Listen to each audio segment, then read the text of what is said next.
आज Doubtnut app download करें। Doubtnut पर अपने सभी गणित, रसायन विज्ञान, भौतिक विज्ञान और जीव विज्ञान के डाउट्स का करो सफाया।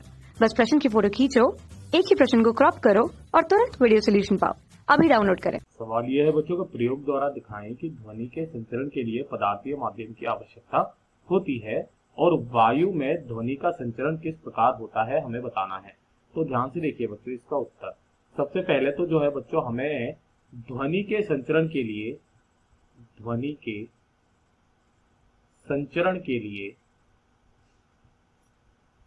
माध्यम की आवश्यकता होती है ना। माध्यम की आवश्यकता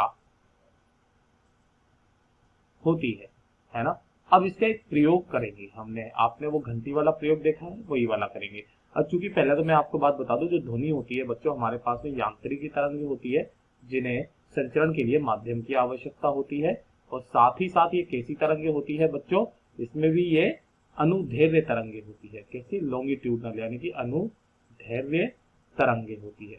ठीक है बच्चों, लॉन्गिट्यूडनल। ठीक है, इसको ऐसे करके बोलते हैं लॉन्गिट्यूडिनल वेव्स। ठीक है, अब ध्यान से देखिए बच्चों आपका वो वाला प्रयोग है ना। तो प्रयोग के अंदर क्या हैगा देखिएगा, हमने किस तरीके से सेटअप किया हुआ है। देखिए बच्चों ये एक सेटअप यहाँ पर किया हुआ है। इसके अंदर क्या है कि हमारे पास में एक जार है, ये पूरा का पूरा ये इस तरीके से एक जार बनाया हुआ है। ठीक है बच्चों, ये कुछ इस तरीके से है ना। इसके अंदर जो है बच्चों हमने एक विद्युत घंटी लगा करके रखी है। ये क्या है? विद्युत घंटी लगा करके रखी है, और इसमें जो है यहाँ से एक विद्युत धारा हम लोग जब प्रवाहित करते हैं तो ये घंटी अपने आप ही क्या होने लगती है बच्चों? बजने लगती है। ठीक है, यहाँ पर इसका ये एक स्विच दे दिया है हमने।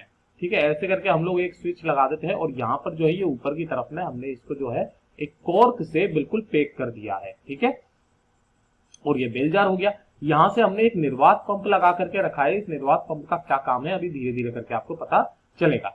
अच्छा, अभी मान लीजिए इसके अंदर कोई वायु है, तो जैसे ही आप इसको धारा को चलाते हो, विद्युत धारा चलाते हो, तो आपके पास में क्या होता है बच्चों, ये घंटी जो है ये बजने लगती है और उसकी ध्वनि आपको सुनाई देती है। ठीक है, अब धीरे धीरे क्या करते हैं बच्चों, इसमें से जो है वायु को बाहर निकालते हैं। क्या करते हैं? वायु को बाहर निकालते हैं। तो धीरे धीरे करके क्या होता है बच्चों, जो हमारी ध्वनि होती है वो धीरे धीरे करके उसकी जो आवाज है वो कम होती चली जाती है। क्या होती चली जाती है? कम होती चली जाती है। और जैसे जैसे जैसे जैसे जैसे जैसे करके वायु निकलती चली जाती है, ध्वनि की आवाज धीमी होती चली जाती है, और एक समय वो आता है जब संपूर्ण वायु निकल करके बाहर निकल जाती है। यानी कि यहाँ पर क्या बन जाता है बच्चों? निर्वात बन जाता है ना।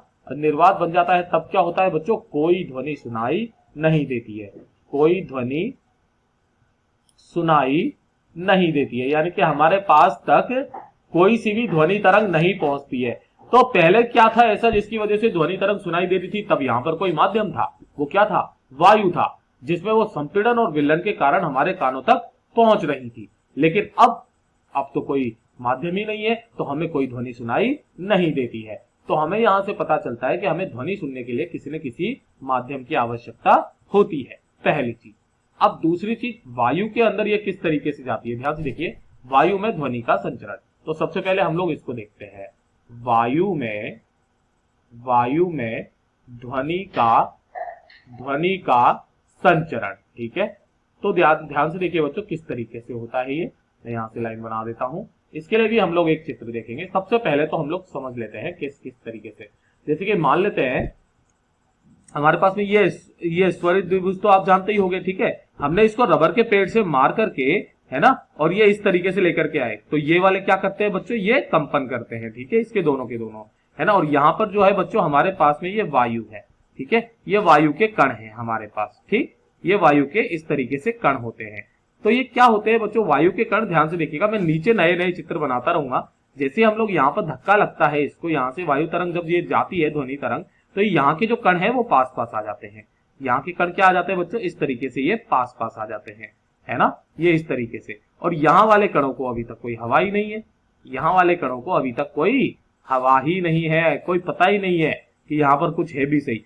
फिर क्या होता है बच्चों, चूंकि ये माध्यम जो है हमारे पास में कैसा होना चाहिए? प्रत्यास्थ माध्यम। तो ये वाले जो कंपन, ये जो कण है ये इधर इधर गति करते हैं, जिसकी वजह से क्या होता है, ये अपनी माध्य स्थिति के इर्द गिर्द गति करते हैं, कंपन करते हैं। तो ये वाले जो कण है ये इधर की तरफ में आते हैं।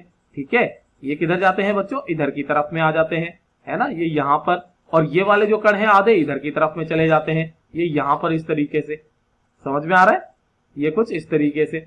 अब मैं आपको एक में ही समझा देता हूं यहाँ की यही। अब ये क्या होता है बच्चों, ध्यान से देखिए, यहाँ पर हमने दिया था ये इतनी दूर तक जो है, इसमें मतलब कि इस जगह तक, ये यहाँ तक पहुंच चुकी है इसकी ऊर्जा, ठीक। अब ये वाले कण भी क्या करेंगे बच्चों, ये भी इधर जाएंगे और ये भी इधर जाएंगे, और ये वाले भी कण क्या होंगे, ये भी इधर जाएंगे और ये भी इधर जाएंगे। थोड़ी देर बाद क्या होता है, यहाँ पर तो ये बहुत दूर दूर हो जाते हैं, यहाँ पर ये बिल्कुल पास पास आ जाते हैं। क्यों आ जाते हैं, ध्यान से देखिएगा, क्यों आ जाते हैं, क्योंकि ये वाले भी इधर आते हैं, है ना। फिर ये यहाँ पर बहुत दूर दूर दूर दूर दूर दूर हो जाते हैं, फिर ये इधर से जब टकराते हैं तब ये इधर की साइड में पास पास में आ जाते हैं, है ना। देखिए, फिर ये यहाँ पर इसी तरीके से ये आगे की तरफ में चलता रहता है माध्यम, है ना। माध्यम तो क्या चलता रहता है, ये वाला प्रोसेस जो है आगे चलता रहता है, चलता रहता है, चलता रहता है। तो किसी हमारे पास में दो तरीके के क्षेत्र बन जाते हैं यहाँ पर। किस किस तरीके का, एक जहां पर ये कण बहुत पास पास है, इसको हम लोग बोलते हैं बच्चों संपीड़न, है ना।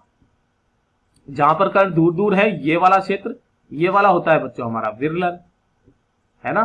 फिर क्या बनता है, संपीड़न, फिर क्या बनता है, विरलन। यानी कि संपीड़न और विरलन की फॉर्म में ये आगे बढ़ता है। और हमें ध्यान से देखिए बच्चों, ऊर्जा तो हमने यहां पर दी थी, है ना, इस जगह पर, यानी कि, और ये कहां पर पहुंच चुकी है बच्चों, ये यहां तक पहुंच चुकी है, यानी कि ऊर्जा कहां तक पहुंच चुकी है, यहां तक। किस दिशा में जा रही है, इस दिशा में। और इसके कण के कंपनों की जो दिशा है वो भी क्या है, इसी की दिशा में। ये ध्वनि तरंग की दिशा होगी, ध्वनि तरंग की दिशा ये होगी। अब अगर हम लोग यहां से कान लगा करके सुनेंगे तो यही हमारे कानों में क्या जाएगा बच्चों, ये यहाँ पर ईयर ड्रम पर आघात करेगा, वो कंपन करेगा, और जिसकी वजह से हमें ध्वनि सुनाई देगी। तो ये कुछ इस तरीके से संपीड़न और विलन की फॉर्म में जो है बच्चों, वायु के अंदर ध्वनि जो है वो क्या करती है बच्चों, संचरित होती है। यही इसका उत्तर है बच्चों, धन्यवाद। यहाँ पर आपको एक इसका स्पष्ट चित्र बता देता हूँ। यहाँ पर हमने प्रोंग की जगह पर यहाँ पर ये कोई स्पीकर ले लिया है, ये बजता है। तो ध्यान से देखिए, ये वाले जो पास पास क्षेत्र होते हैं, ये वाला हमारा संपीड़न है, क्या है, संपीड़न है। और ये बीच वाला क्या है बच्चों, ये हमारा विरलन है, ठीक है।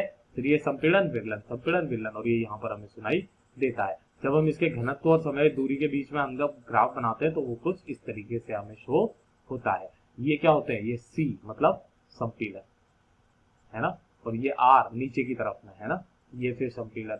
और आर जो होता है वो इधर की तरफ में होता है, आर जो होता है वो इधर की तरफ में होता है। ये कुछ इस तरीके से हमारे पास में संपीड़न विलन की फॉर्म में ये आगे बढ़ती है। और यही बच्चों इसका उत्तर होता है।